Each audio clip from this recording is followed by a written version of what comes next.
Il Parco Archeologico del Colosseo presenta Un gabbiano di nome Emilio.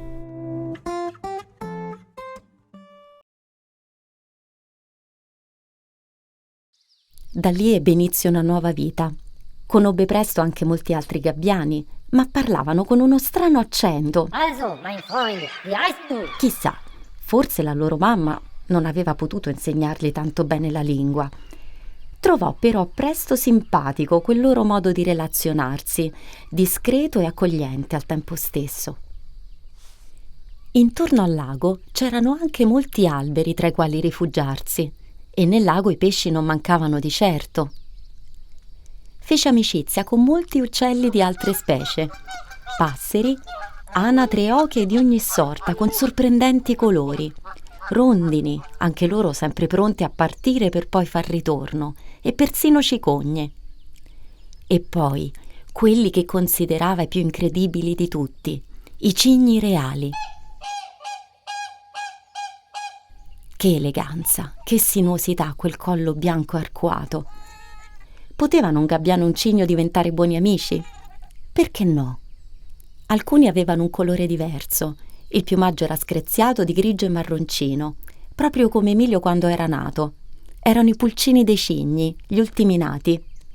E fu divertente iniziare ad esplorare il lago disegnando traiettorie irregolari insieme a loro, o guidandoli mentre volava in una direzione o nell'altra. Due di loro in particolare divennero suoi grandi amici, Alarico e Genserico.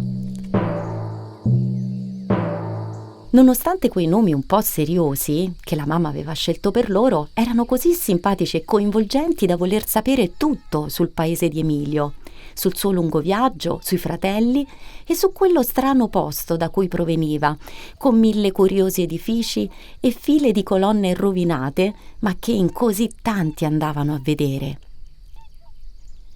Gli altri cigni, a dire il vero, erano più altezzosi, lo vedevano diverso. Non avrebbero voluto si mischiasse a loro, ma i piccoli non capivano cosa ci fosse di sbagliato in questo. Anzi, proprio perché Emilio non era come loro, aveva potuto insegnargli tante cose. Insieme riuscivano a inventare giochi incredibili e divertenti e non mancavano mai 1000 motivi per ridere insieme. I due piccoli cigni erano abili a scivolare sulla superficie dell'acqua, ma per trovare del cibo preferivano scandagliare le rive del lago e setacciare con il becco la vegetazione di superficie.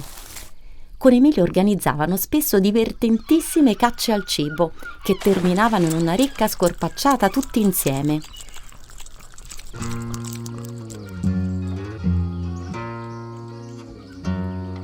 I mesi trascorsero veloci e anche Alarico e Genserico persero le loro prime piume per metterne altre, soffici e bianchissime. A Emilio ricordavano quelle della sua mamma per quanto erano belle. L'aria lentamente iniziava a cambiare e gli altri gabbiani gli spiegarono che in poco tempo avrebbe fatto molto freddo. Per questo motivo in tanti partivano per poi tornare dopo qualche mese. Partivano come era accaduto anche a lui, quando aveva lasciato il suo nido per spiccare il volo e scoprire nuovi orizzonti. Capì allora che anche i suoi amici presto sarebbero dovuti andar via e si chiese se fosse il caso di restare o piuttosto fosse arrivato il momento di tornare a casa e rivedere i suoi cari che lo aspettavano. Fu quando le giornate iniziarono a coprirsi di bianco e il freddo rese quasi impossibile continuare a godere della bellezza e della tranquillità del lago di Costanza che Emilio si rimise in viaggio. Salutò quindi i suoi amici, una nuova famiglia che lo aveva accolto e reso più ricco e felice.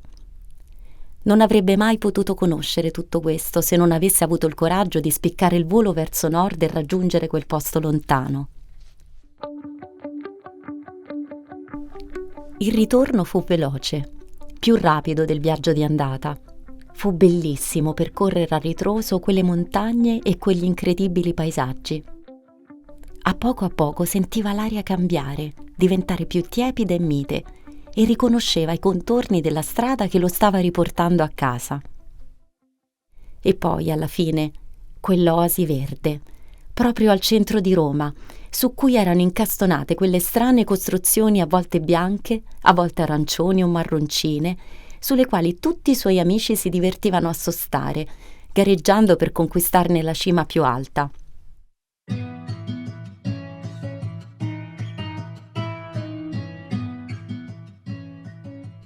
Ritrovò tutto il suo mondo, i gabbiani reali come lui, che custodivano volando quel posto speciale sempre così affollato. Ecco Giulio Ottavio, e in un grande abbraccio di ali papà Fulvio e mamma Bianca. «Ma dove sei stato? Devi raccontarci ogni cosa. Che girandolone che sei!» Sapevamo però che prima o poi saresti tornato. Mamma Bianca a quel punto fu pronta a incalzarlo, ammiccante. «Sai Emilio, abbiamo dei nuovi vicini di nido. Hanno una gabbianella, grande anche lei ormai. Si chiama Priscilla.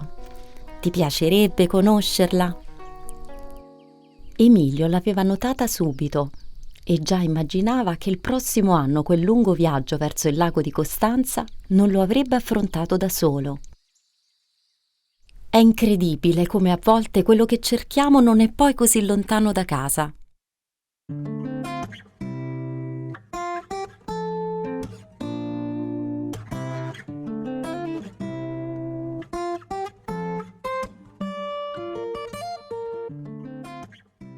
Il Parco del Colosseo, oltre ad essere una delle aree archeologiche più importanti del mondo, è anche un vero e proprio parco, ricco di alberi e piante, anche secolari, alla cui ombra vive e si riproduce una fauna ricca e variopinta.